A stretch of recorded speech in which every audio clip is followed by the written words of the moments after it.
Assalamualaikum warahmatullahi wabarakatuh. Perkenalkan, nama saya Ralia Murti dari kelas 12 IPS 1, absen 28. Kali ini saya akan membahas perubahan sosial yang berjudul COVID-19 mempercepat revolusi perubahan sosial. COVID-19 mempercepat revolusi perubahan sosial. Begini pengertiannya, jika diamati sejak kasus ini diumumkan pertama kali bulan Maret 2020, terjadi perubahan sosial masyarakat beserta dampak sosial ekonomi karena pandemi ini. Beberapa bentuk perubahan sosial yang saat ini terjadi diantaranya: pertama, pembatasan mobilitas dengan diam di rumah. Guna mencegah penyebaran, masyarakat dibatasi mobilitasnya dan harus diam di rumah. Kantor dan sekolah diselenggarakan dari jarak jauh dari rumah dan dengan adaptasi kerja, belajar, dan bahkan ibadah secara online. Bab 1, perubahan sosial. Yang pertama, teori utama, teori modern, bentuk-bentuk, dan faktor pendorong dan penghambat. Yang pertama, teori utama. Teori utama dari perubahan sosial masyarakat ini termasuk dalam teori modernisasi. Kenapa bisa begitu? Karena modernisasi pada hakikatnya mencakup bidang yang sangat banyak. Di bidang mana yang akan diutamakan oleh sesuatu masyarakat yang tergantung dari kebijakan penguasa, pemimpin, masyarakat tersebut. Dalam hal ini termasuk dalam bidang kesehatan yang lebih menuju ke alat-alat rumah sakit yang khususnya menampung virus corona ini. Membangun rumah sakit khususnya untuk penyakit COVID-19 dan alat pengecek suhu badan di tempat yang pengunjungnya ramai. Itu adalah contoh dari teori modernisasi. Ini adalah contohnya. Yang kedua, teori modern.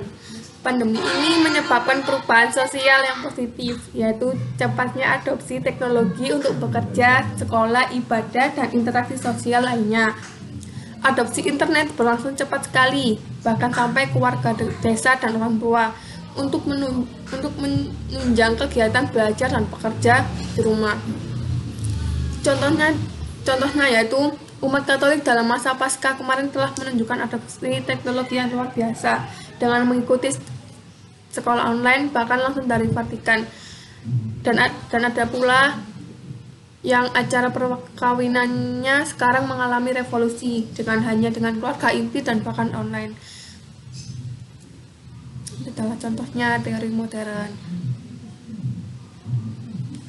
Menikah dengan menggunakan masker, dan sekolah menggunakan laptop atau HP dan semacamnya.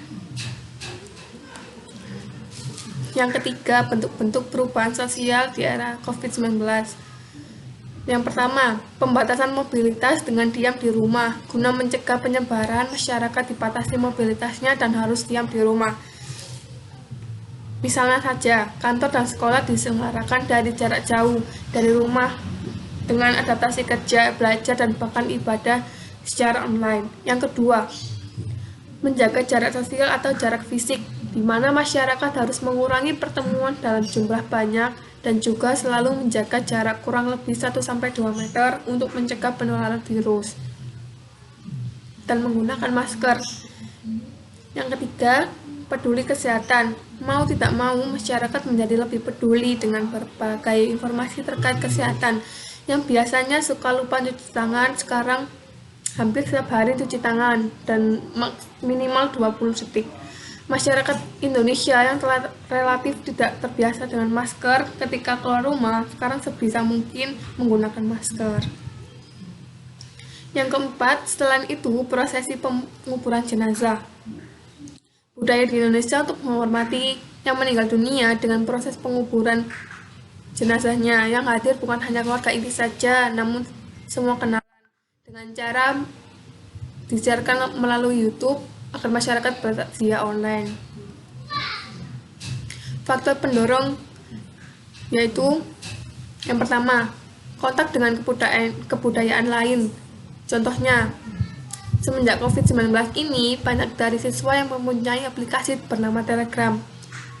Kenapa bisa begitu? Yang bertujuan untuk berkomunikasi di berbagai daerah Indonesia maupun luar negeri. Yang kedua, sistem pendidikan formal yang maju. Misalnya saja, sekolah online saat COVID menggunakan laptop atau HP bertujuan melatih siswa zaman modern ini agar tidak ketinggalan zaman modern, atau bisa disebut juga dengan kaku menggunakan alat komunikasi yang canggih di masa yang datang ini. Yang ketiga, sikap menghargai hasil karya seseorang untuk berkeinginan maju. Misalnya saja saat COVID muncul, banyak orang-orang main aplikasi bernama TikTok. Banyak orang-orang menghasilkan kreasi dan karya mereka. Faktor penghambat. Nilai bahwa hidup pada hakikatnya buruk dan tidak bisa diperbaiki. Misalnya saja, warga Indonesia susah diatur dengan adanya peraturan pemerintah mengenai COVID-19 ini. Pada akhirnya, banyak korban meninggal dunia dan keadaan semakin parah. Pemerintah dan dokter yang menangani dengan susah payah akhirnya menyerah menghimbau para warga. Sekian dari presentasi saya. Apabila ada salah kata, mohon dimaafkan. Terima kasih. Wassalamualaikum warahmatullahi wabarakatuh.